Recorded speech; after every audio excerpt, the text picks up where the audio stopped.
Hello everyone, this is Shiv Sood. Um, in my first video, we discussed something very important, and today we're going to actually discuss something even more important.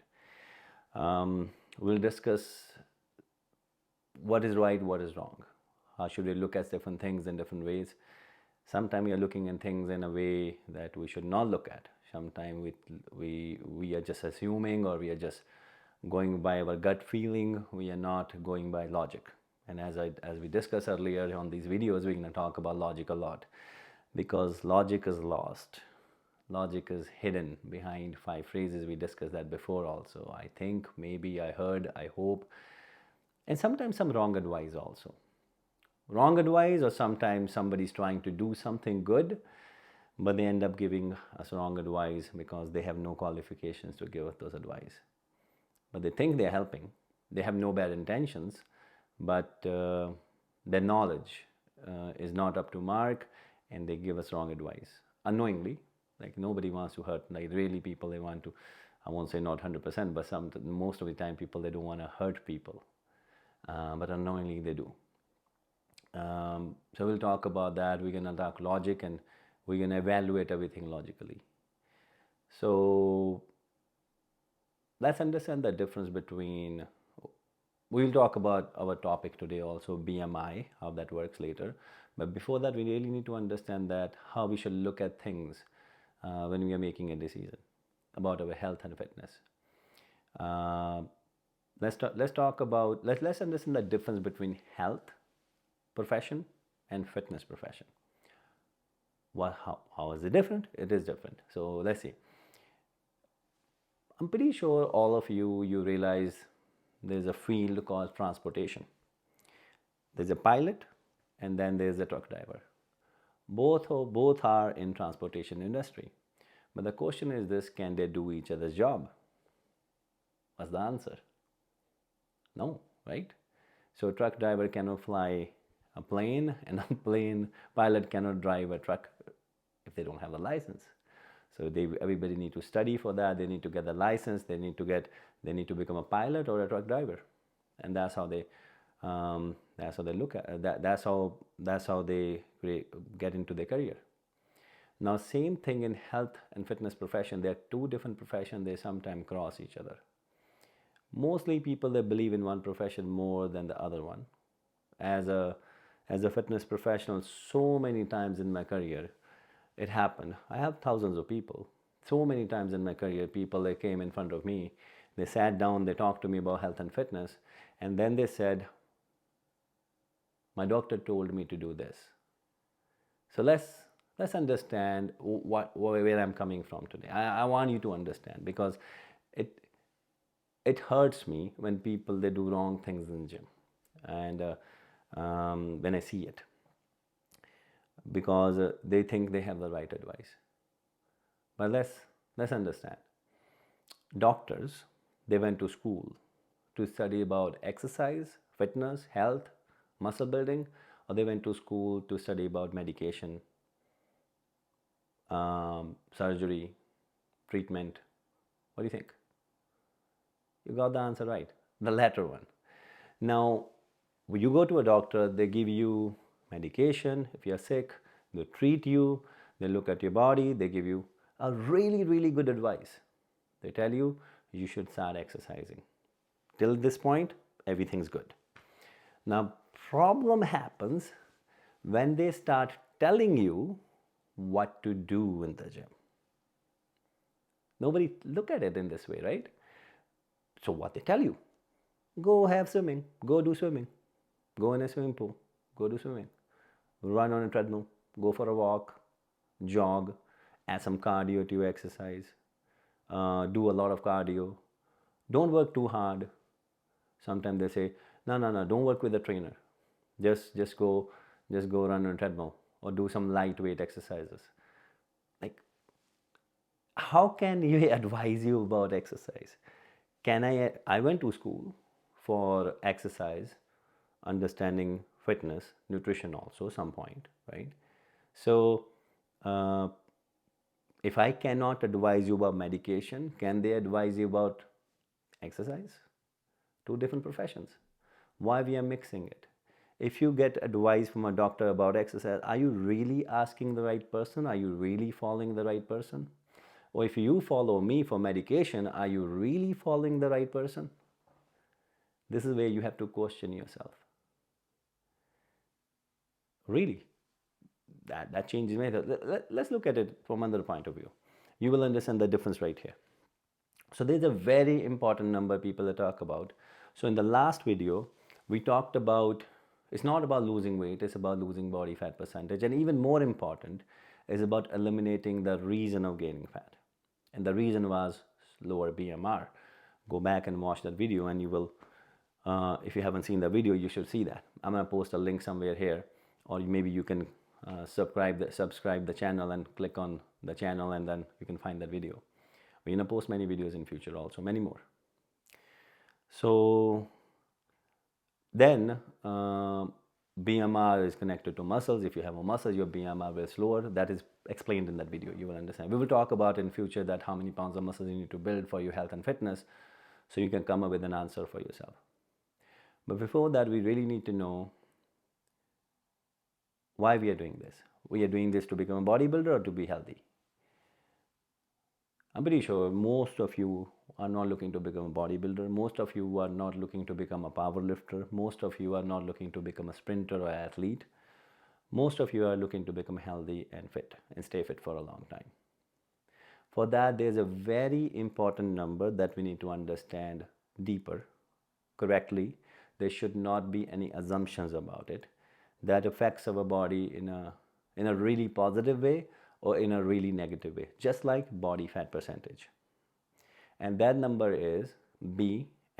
I'm pretty sure you have heard about this number again and again and again and again and again and again from your friends, from your family, and mostly from your doctor. And sometimes fitness professionals also talk about it, but not in a way the way we are talking about it today. You will see. You will understand it more in detail. So BMI, it is body mass index. It's your, in simple language, people they talk about it is height weight ratio, but that's not 100% true. Many people they talk about BMI defines your, ask yourself, people they say I know BMI, what BMI is, when I ask them, tell me what BMI is, majority of the people they tell me BMI explain about how much body fat you have, how much muscle mass you have. No, it doesn't. BMI doesn't have anything to do with your body composition. BMI has to do with your weight. Then there are two different definitions of it. We will talk about it now. Everybody knows the first definition because that's get explained to you again and again. Everybody have a doctor, so again and again we hear about it, and then we have an assumption, an idea, and that's how it should work. BMI, there are two definitions. Let's go in detail. One, health, and one definition is based on fitness. So fitness is like your health, strength, power, speed, everything combined. Health, you can be weak, you can have less strength, but your organs are healthy, so you will be considered healthy. So you tell me what you're looking to do. Just want to be healthy, no organ issues, or you want to be strong also and in shape and stay fit for a long time. I tell you the difference. So when you talk about BMI from a medical perspective, it's height weight ratio. It defines obesity. No, it does not define obesity. Obesity gets defined by your body fat percentage, because if BMI defines obesity, then when I was a bodybuilder, I was 260 pounds, 265 pounds. In my off season, I went up to 285 pounds.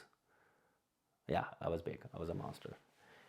So, but there was a time to stop and stop. Now, we will talk about that in future, why we need to stop sports and games and bodybuilding, powerlifting, sprinting at a certain age, and what kind of consequences we face if we don't. And you will still get it, but you can delay it. But but again, let's go back to BMI. Height weight ratio, and it does not define obesity, it defines your organ health. Organ health works in this way. If you're overweight, with fat, bad idea. Your organs will get affected negatively. If you're overweight with muscles, still a bad idea because your organs still have to work a lot to manage that extra weight. So when people they say I'm 220 pounds, 230 pounds and I'm overweight but I don't have fat, I'm good. There's a question mark on it. There's a question mark on it. Because your organs still have to work a lot to manage the extra weight. So that's why people who weigh a lot, they end up with some organ issues, even with muscles. Because in the end, if you look at it, human body is not really designed to be 260, 280 pounds of muscles, 220. It will depend on certain factors. We'll talk about it when I'm going to talk about the other definition of BMI later. So BMI height ratio, weight ratio defines your organ health, medical health, organ health, if your organs are overworked or underworked. So mostly you want to be in the safe zone. So then you also have to look at it from this point of view also. So whenever you talk to somebody who talks about BMI, they give you a range. And the range is like 20 to 30 pounds. Look, what happens? Okay, you should weigh anywhere from 160 pounds to 190 pounds in between. There's a problem with this. It needs to be defined and explained more in detail. If you're 160 pounds on the lower end of your BMI, your organs are healthy because you're within your BMI. Your heart is not functioning excessively, your kidneys are not functioning excessively, your liver is not working, all the organs, they're not working excessively, your joints are not taking extra load, but you will be weak because less strength, less muscles. You're on the lower end of your BMI. Now, if you really want to be fit and keep your organs healthy, plus you want to be strong and look your ultimate and live the most energetic life you want to live, you want to be on the higher end of your BMI. So you're within your BMI zone, your organs are healthy because they're not overworking, plus you have more muscles. So it means you're going to be lean also, less fat. Because when people they go on the lower end of their BMI, they turn into skinny fat also. I'm pretty sure you have seen those people. They're skinny, but they have no definition on their body. They have love handles while saying skinny, flabby. Like, that's skinny fat.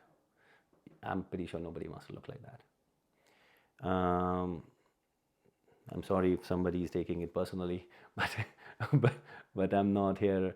I'm not here to upset anybody. I'm here to just talk about logic, how it works.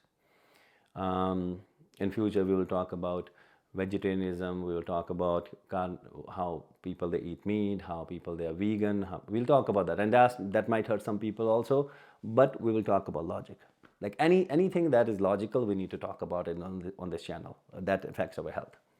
So that's BMI from the medical point of view. Now, the other point of view, that how we should look at it, because I'm pretty sure all of you want to be strong, you want to be fit, you want to look good, you want to be in shape. So BMI definition, when we talk about health and fitness, is this: height weight ratio based on your body structure. Body structure, yes. There are three kinds of main body structures we have. Then there are two hybrid, we'll talk about that later. That's more genetically gifted people. We'll talk about that, how that affects our body. So ectomorph, that's the first body structure. There are three: ectomorph, mesomorph, endomorph. Ectomorph.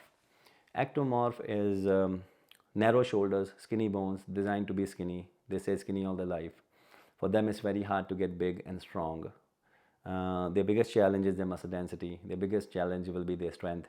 Plus, they get health problems while staying skinny even before a 350-pound person. You have seen many people who are skinny, but they still have cholesterol, diabetes, high blood pressure, other health problems. Why? This is why. Ectomorph body is not designed to handle fat very well. So body does not store fat outside, body keeps storing fat inside, and we kind of call it visceral fat. So it affects your body more negatively than a person who's 300 pounds storing fat outside. So their challenge, ectomorph's challenge, is to get stronger, gain muscles, look good, and be fit for a long time. They can get health problems even at 18 or 16% body fat. You will see many. They don't look fat, but they have all the problems that fat people have. I'm talking about obese people have. That's stereotype. Like people, they connect these problems to obese people, but then we'll meet a person who's not obese, but they have all the problems. Then what are we going to say about it? This is the explanation of that. Ectomorph. Second structure is mesomorph. Mesomorph body structure, medium bone structure, not too wide, not too narrow. They're designed to be fit, they're designed to be athletic. Those are the people who get fit really fast also, and they stay fit for a long time if they look after their body. If they don't look after their body, they get a big belly. No fat on their arms, no fat on their chest, no fat on their legs. I'm pretty sure you have seen those people also. Maybe some of you are looking at your belly also right now. That's mesomorph. That's one of the that is one of the best body structure to have, but also it becomes very weird also when you gain only fat on your belly. So their body designed a little bit better to handle fat, so they get health problems around 25% body fat. You don't want to go towards that. You want to look good also. You want to stay around 10 to 12% body fat. Now, third structure is called endomorph. Endomorph, wide shoulders, thick bones. They're designed to be big. They're designed to be strong, a powerhouse. Now, thick bones does not mean heavy boned. There's no such thing, heavy boned. It's an excuse, or it's misinformation that people they have. Human skeleton cannot weigh too much. Doesn't matter how big boned you are. If you weigh a skeleton without your organ system, organs, muscles, and water weight, fat weight, everything, only skeleton, you can never weigh more than 20 pounds. So there's no such thing called heavy boned. Yeah, you're designed to be big if you're an endomorph. Your clavicle width is too wide, your bones are too thick, so you will be big. You cannot weigh at an average person's weight. Endomorph people, they're designed to be a powerhouse. Now, they will never be at an average person's weight. They will always weigh more than an average person. Now, they have to decide they're going to be bigger than an average person with muscle, or their body will choose fat. Now, their body is designed to handle fat very well. Body keeps storing fat outside. They keep getting bigger. But you will meet many people who are 300 pounds, 350 pounds, but they don't have health problems. They don't have cholesterol, they don't have diabetes, they don't have a pressure. And you get surprised, like how come this person does not have health problems? But this is what you need to understand. Endomorph people, they get health problems the latest, like end, once they cross 35, 40% body fat and stay there for a long time, and body's done fighting for them. Their body has the most fight than any other body structure to fight with fat. So the will to fight with fat. So they will get bigger, and once body's done storing outside, then it starts impacting inside, and that's when they get problems. For them, it's very hard to get rid of those problems now. Why? Because the body will get rid of the fat that they stored outside first, then it's going to start impacting inside.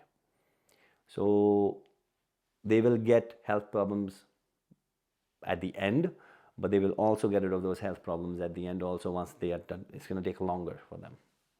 Now, these are the three body structures: ectomorph, mesomorph, endomorph.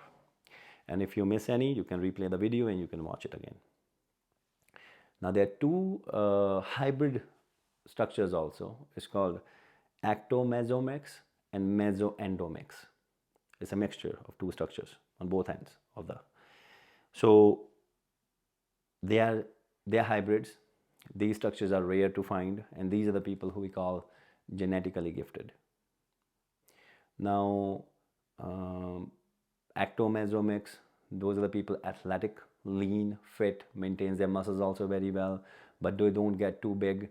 But they are not also very powerful, but they look amazing. They can perform, they can be on speed. Now, the second structure is mesomorph and endomorph mix. They are powerful.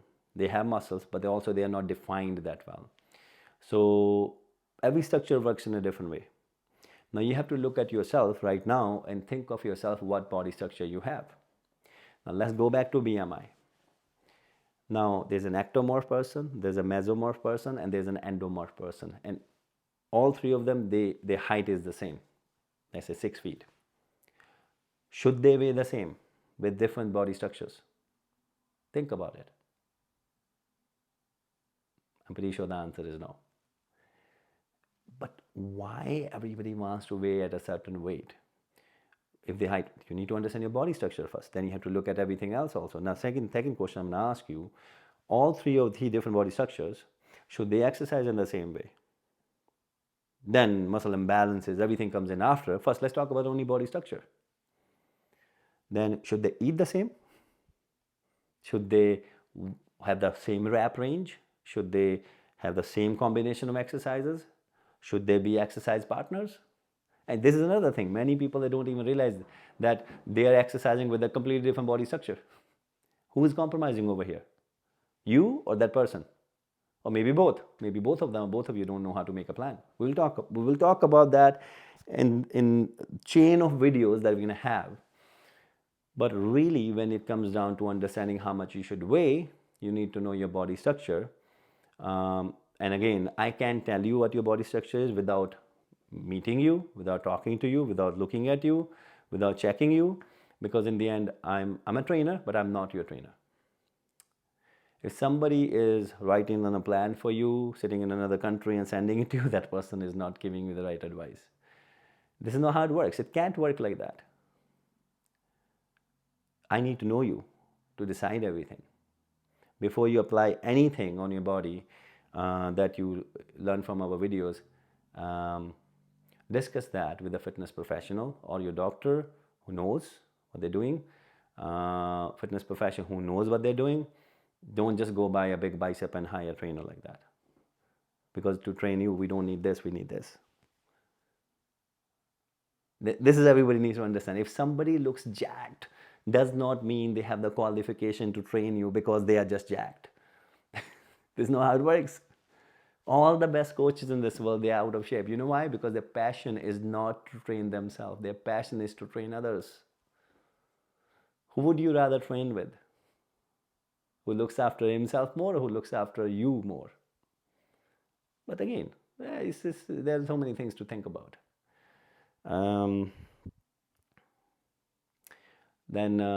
Okay, so decide your body structure, and then we're gonna in future videos we'll talk about how many pounds of muscles you need to gain, how you can decide that looking at your body fat percentage, your body structure, and your BMI. In future we'll talk about nutrition also a bit. We'll talk about how that works. I will not tell you what you need to do, but we will try to give some information in a way where you can come up with an idea what you need to do by yourself. So also we will discuss different techniques of exercise. I will not show you push-ups, but there's going to be something more broader than that. We will talk about science. Again, on this channel, you will never see me saying this, that let me show you 6 exercises that's going to help you with your back pain, because that's not how it works. So there's a teller, there's a teacher. I talked about it in past video also, first video also. Who would you rather go with, a teller or a teacher? A teacher will teach you, you can come up with an answer by yourself. A teller will tell you, do this, do that, do this. You will never learn how to work out by yourself. So I hope you got the idea today, how it works. About BMI, understanding the difference between, you understood the difference between an advice from a doctor and for a fitness professional, how it works. And BMI, two definition of BMI, health side and health and fitness combined together, then different body structures, and based on that, we're going to decide what you should weigh. Signing off, Shiv Sood, and in future video, we're going to come up with something more, something interesting. So I think the next video should be about how many pounds of muscles you need to gain and how many calories that will be decided based on how much body fat percentage, how much body fat you need to lose. But we will also decide how much you need to weigh based on your body structure. How we're going to decide that, we'll talk about that too. So signing off, Shiv Sood, and see you in the next video. Subscribe. If I say it right, I don't even know if my accent affected, but subscribe. So let's talk reality. Let's talk logic, how it works. Nobody talks about it. They don't want to. They just give you what you want to hear. let's give you what you need to hear. Sometimes it can be blunt, it can be rude, but it's true. Again, logical truth. See ya.